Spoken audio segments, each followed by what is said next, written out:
좋으신 주님의 은혜가 오늘 이 시간 우리 모두 함께 하시기를 바랍니다. 오늘 우리가 함께 나누실 하나님 말씀은 이사야 59장의 말씀입니다. 58장과 이어진 본문은 이스라엘 백성들의 죄에 대한 지적과 구원에 대해서 묘사하고 있습니다. 58장에서 하나님께서 이스라엘 백성들의 잘못된 금식과 바르지 않게 안식일을 지키는 것에 대해서 지적했습니다. 이스라엘 백성들은 하나님을 섬기는 데 있어서 금식이 중요하다고 생각하며 1년에 4번씩 금식했습니다. 본래는 한 번이었는데 하나님을 제대로 섬기겠다고 해서 늘어난 것입니다. 심지어 예수님 시대의 바리새인들은 일주일에 2번씩이나 금식했습니다. 그러나 하나님께서 그것이 무효라 말씀하십니다. 또한 이스라엘 백성들의 안식일 준수는 얼마나 철저했는지 모릅니다. 그러나 그건 역시 지키지 않은 것과 같다라고 말씀하십니다. 하나님의 손이 짧아서 구원하지 못하는 것이 아니다라고 하는 이 말씀은 이스라엘 백성들이 하나님 왜 우리를 건져주지 않으십니까? 하나님의 능력이 부족해서 우리를 돕고 싶어도 돕지 못하시는 것은 아니지요. 그와 같은 질문에 대한 하나님의 답변입니다. 그리고 귀가 둔하여 듣지 못하심도 아니다라고 하는 것은 하나님 우리가 그렇게 처절하게 또 간절하게 기도해도 왜 듣지 않으십니까? 하나님께서 우리의 기도가 왜 외면당하고 있는 것입니까? 라고 하는 것에 대한 하나님의 응답입니다.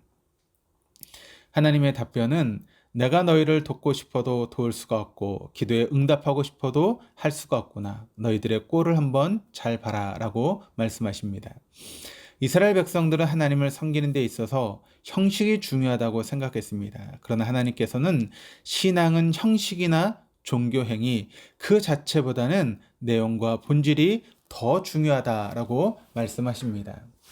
그리고 신앙은 철저하게 하나님과 나와의 관계입니다. 그런데 그 신앙의 표현은 사랑과 대할 때에 나타납니다. 금식은 하나님 앞에서 하나님, 제가 이 세상을 살아가는 힘의 근원을 음식, 물질, 재능, 학력, 인맥 등등으로 삼지 않고 오직 하나님을 믿는 힘으로 살아가겠습니다. 라고 하는 결단의 표현입니다. 그래서 정말 금식한다면 머리에 띠를 두르고 그 띠에 5일째 금식 중 먹을 것을 갖고 오지 마십시오 라고 써서 붙이지 말고 사람들에게 하나님께서 사람들에게 자비를 베푸시는 것처럼 내 삶이 그런 하나님의 성품의 통로가 되라는 것입니다. 그러나 이스라엘 백성들은 띠를 두르고 다니면서 폭력을 행사했다라고 말씀하십니다. 안식일도 마찬가지인데 오늘날로 해석하면 주일에 예배당에 다녀왔다라고 하는 끝나는 것이 아니지 않느냐. 예배당에 다녀왔다고 아버지는 경마장으로, 어머니는 주식시장으로, 아들은 PC방으로, 딸은 포장마차로 가면 그것이 예배당에 다녀온 사람들의 바른 모습이 아니지 않느냐. 그런 삶 위에 하는 일이 잘되게 해달라고 하면 내가 어떻게 그들에게 복을 부어줄 수 있겠느냐라고 하는 것이 하나님의 속 터지는 심정이다라고 말씀하십니다. 이스라엘 백성들이 죄를 범한 결과에 대해서 오늘 7절에서 9절이 이렇게 증거합니다. 그 발은 행악하기에 빠르고 무죄한 피를 흘리기에 신속하며 그 생각은 악한 생각이라. 황폐와 파멸이 그 길에 있으며 그들의 평강의 길을 알지 못하며 그들이 행하는 곳에는 정의가 없으며 굽은 길을 스스로 만드나니 무릇 이 길을 밟는 자는 평강을 알지 못하느니라. 이스라엘 백성들 개개인의 범죄는 국가 전체의 범죄가 되고 그 결과 그들은 국가 부도를 맞아서 바벨론의 포로가 되는 결과를 초래했습니다. 뿐만 아니라 이스라엘 사회는 불의가 판을 치게 되었고 무엇보다도 평강을 찾을 수가 없게 되었습니다. 그 평강은 오직 하나님과의 관계 속에서 오는 전체적인 온전함인데 하나님을 향하는 범죄를 했기 때문에 하나님의 평강은 완전히 관이 막힌 수도처럼 되고 말았습니다. 이것은 예나 지금이나 동일하게 적용이 될 수 있습니다. 우리나라를 비롯한 전 세계의 코로나로 인한 경제적인 어려움과 또 지역 계층 간의 갈등은 개개인이 하나님과 바른 관계에 있지 못할 때 어떻게 되는지를 교과서처럼 보여주고 있습니다. 여기에서 불의와 손을 끊고 하나님께로 돌아가지 않으면 우리는 국가 부도로 가게 될 것입니다. 이런 선지자 이사야의 지적에 이스라엘 백성들은 자신들의 실상을 직면하고 하나님께 회개합니다. 11절 12절임이 이렇게 증가합니다. 우리가 곰같이 부르짖으며 비둘기같이 슬피 울며 정의를 바라나 얻고 구원을 바라나 우리에게서 멀도다.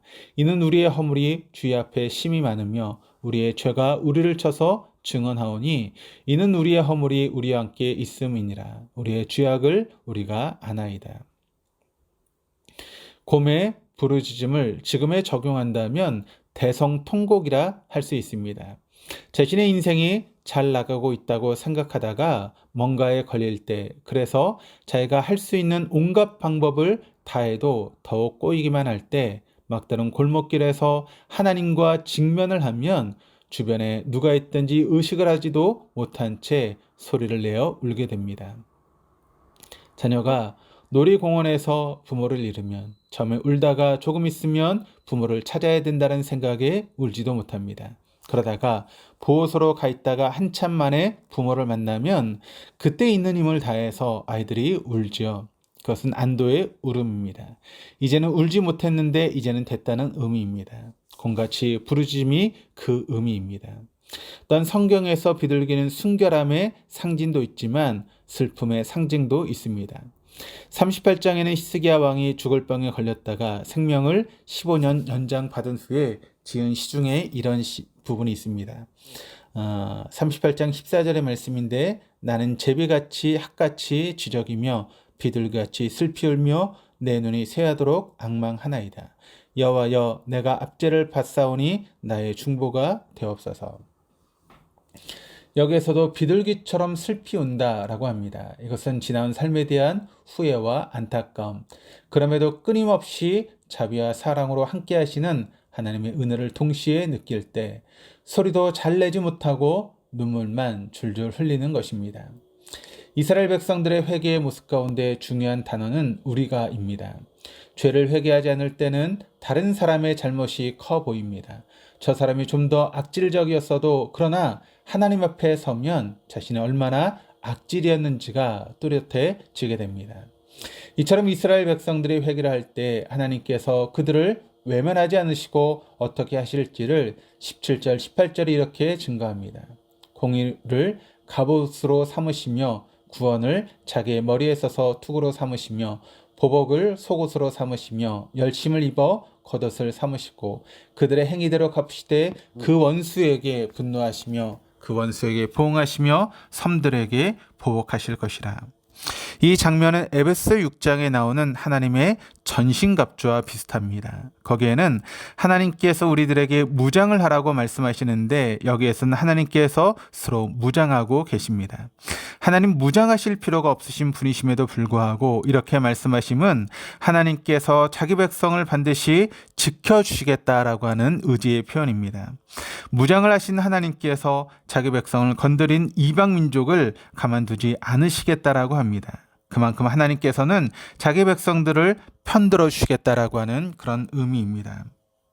마치 부모는 다른 사람이 자기 욕을 하는 것은 견뎌도 자기 자녀를 욕하는 것은 가만히 있지 못하듯이 내 백성을 건드린 민족이 누구냐 하시는 것 같습니다. 그리고 마지막 절에는 하나님의 약속은 당대에 끝나지 않고 후손과 후손의 후손에까지 함께할 것이라고 하십니다.